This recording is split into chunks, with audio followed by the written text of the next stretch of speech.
Terima kasih Bapak Moderator. Apakah slide saya bisa ditayangkan? Halo? Slide-nya bisa Pak, bisa Pak. Oke, ini saya kutip slide Prof. Dr. Iwan tadi. Tidak saya ulangi lagi, itu ada model-model ya, tinggal kita mau pilih yang mana. Alternatif pertama tentu tidak, tetapi kita harapkan paling tidak kita bisa memilih alternatif yang paling bawah itu, yang damage-nya paling kecil.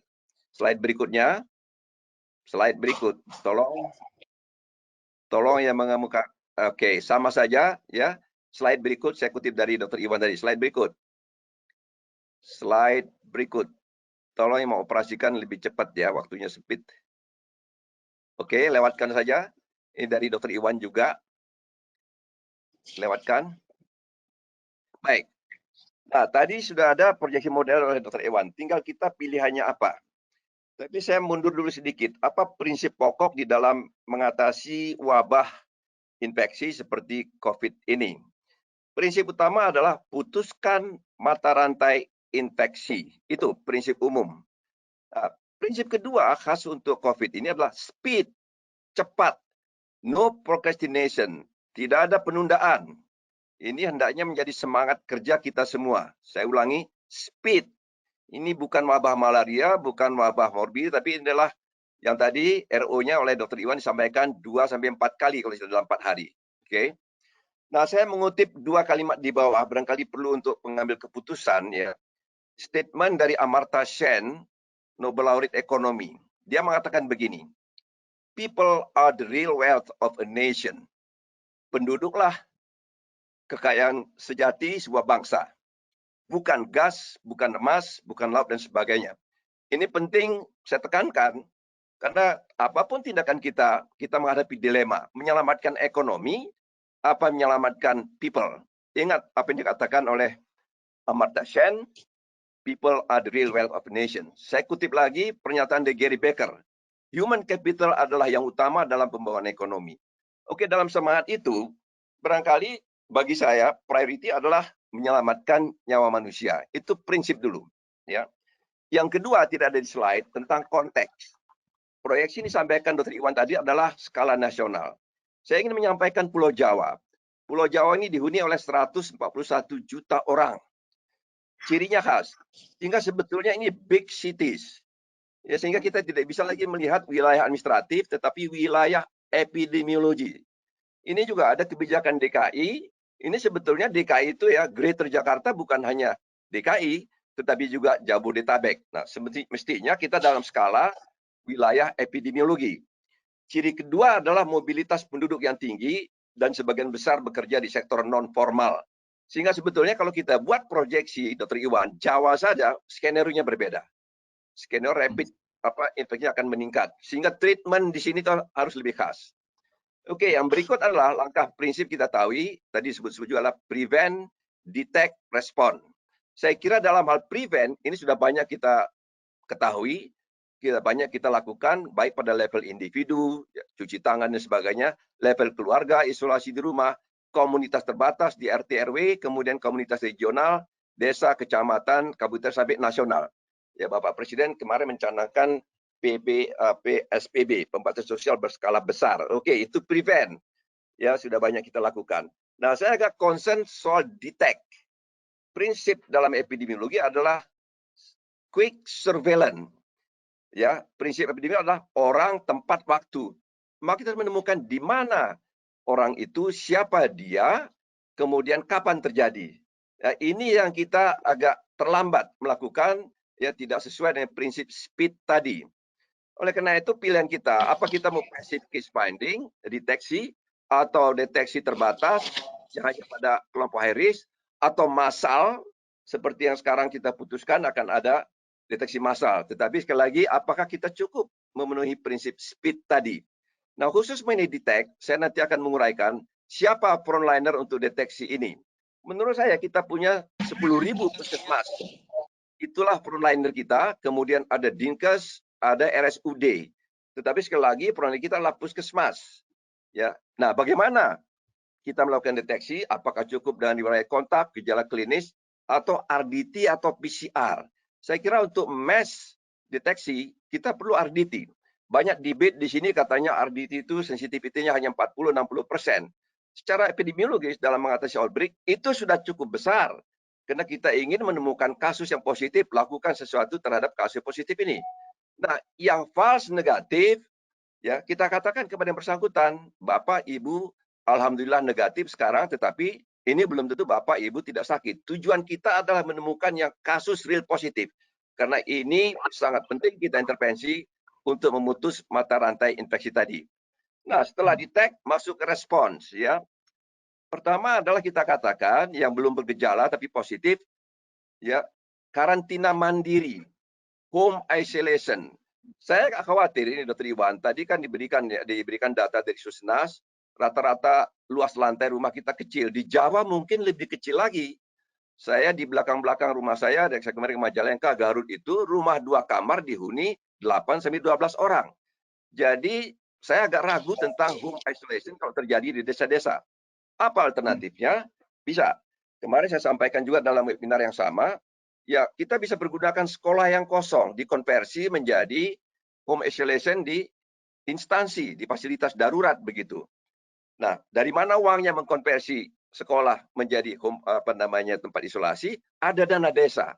Oleh karena itu tingkat pusat ini harus ada keterlibatan Menteri Desa. Dana desa bisa dipakai. Itu antara 800 miliar sampai 1 miliar per tahun per desa. Pergunakan itu untuk mengkonversi ya sekolah atau fasilitas lain yang dekat dengan puskesmas. Sehingga ini isolasi tadi bisa dikunjungi secara berkala oleh puskesmas, bisa dikirim makanan baik oleh masyarakat maupun oleh puskesmas. Kemudian yang penting kita siapkan adalah latrine, portable latrine barangkali, dan air. Jadi bagi saya home isolation ini barangkali jangan terlalu yakin dengan isolasi di rumah karena dia bisa menularkan ke orang lain. Nah, kemudian perlu diobati yang positif ini sehingga nanti ada berikutnya saya sampaikan apa yang perlu disiapkan di puskesmas. Nah, kalau pengobatan rujukan sudah ramai kita bicarakan, tidak punya ruang isolasi, APD tidak cukup, tenaga kita terbatas. Saya kira sudah banyak, tetapi saya akan menekankan bagaimana penguatan primary care yang namanya puskesmas. Slide berikut. Slide berikut, Bapak, Ibu. Oke, slide berikut ini bagaimana strategi operasionalnya melaksanakan prevent, detect, dan respon tadi. Ada 2 prinsip dalam public health. Yang pertama adalah menggerakkan mesin birokrasi, mobilizing bureaucratic machinery, dan kedua menggerakkan mesin sosial, ya, mobilizing social machinery. Nah, kalau birokrasi itu saya kira komandonya adalah presiden, kemarin kita putuskan, komando 3 daerah adalah gubernur dan bupati, tapi jangan lupa camat, kepala desa. Saya senang sekali sudah melihat misalnya di Majalengka, daerah lain sudah melibatkan semua jenjang administratif ini, dan juga nanti KL terkait. Apa yang perlu disiapkan adalah regulasi, sudah ada perpres, pedoman, sudah banyak sekali pedoman-pedoman. Yang penting adalah unity of command, satu komando, sehingga tindakan-tindakan itu sinkron dan terintegrasi. Jadi satu komando, tetapi yang terakhir, diberikan ruang untuk inovasi lokal. Jadi mungkin Bali punya Pacalang, dan Padang dan sebagainya. Itu diberikan ruang inovasi lokal. Nah, peranan pusat sangat penting sekarang ini ya di dalam mengatasi disparitas antara wilayah. Saya tahu sekali kabupaten itu tidak mempunyai cukup uang. Ya, APBD-nya itu sebetulnya 90% adalah dana transfer dari pusat dan itu pun 46% habis untuk bayar gaji. Jadi harus ada anggaran APBN pusat yang perlu menalangi semua kasus ini. Yang kedua adalah SDM, mengatasi kekurangan SDM. Sebagai contoh misalnya, sekarang ini hanya sekitar 67% puskesmas yang memiliki lab analis. Lab analis penting agar RDT tadi dilakukan secara profesional. Itu banyak kosong sekarang. Apa tindakan kita? Apakah perlu dilakukan tes shifting segera, perawat dilatih dengan cepat, ya untuk melakukan RDT, tahu mana yang positif, mana yang negatif. Ya. Kemudian APD pada tingkat primer, tidak hanya rumah sakit perlu APD, ini bisa ditetapkan standarnya apa, apakah cukup masker, handscoon, dan lain-lain. Kemudian alkes lain, nah obat ini, orang yang positif tentu harus kita treatment. Saya bukan ahli farmakologi, saya membayangkan kalau ada satu paket untuk 5 hari dalam plastik kita kirim ke puskesmas, isinya adalah antiviral atau obat-obat yang kita anggap bisa mengatasi COVID ini seperti kloroquine dan sebagainya, itu tolong farmakolog yang menjawab. Yang kedua adalah obat untuk mengatasi secondary infection, antibiotika, apapun itu namanya, memang sudah ada dalam e-katalog, dalam Fornas, tetapi ini crash program. Ya, tidak bisa lagi lewat RKU, tetapi seperti obat program dari pusat dikirim ke puskesmas. Ya, itu untuk peranan pusat. Ya. Nah, kemudian yang berikutnya perkuatlah Dinkes, RSUD dan puskesmas untuk membendung air keruh di hulu. Kalau kita mengandalkan rumah sakit, isolasi, APD, tenaga, ya kita habis tadi kali itu. Bagaimana kita membendung di hulu agar tidak perlu semua kasus itu ke rumah sakit. Apa itu? Pertama, Dinkes. Saya menyarankan Dinkes hari ini atau besok susun rencana aksi untuk 2-3 bulan ke depan. Langkah pertama adalah melakukan analisis demografi seperti Tangerang tadi. Kita lihat ya demografi kita, klaster-klaster orang tua, orang yang sakit, TBC, dan dibuat klaster-klaster. Kemudian jangan lupa adalah distribusi serta mobilitas penduduk kita. Ini saya kira standar dalam health planning. Yang kedua, melakukan analisis epidemiologi. Siapa yang kena, di mana dan kapan, sehingga kita bisa memiliki peta wilayah ya di mana konsentrasi atau prioritas diberikan. Nah, kemudian susun plan of action 3 bulan ke depan, kabupaten, apa tindakan prevensi kita lakukan, kemudian deteksi tadi secara massal, kemudian respon. Terakhir, puskesmas.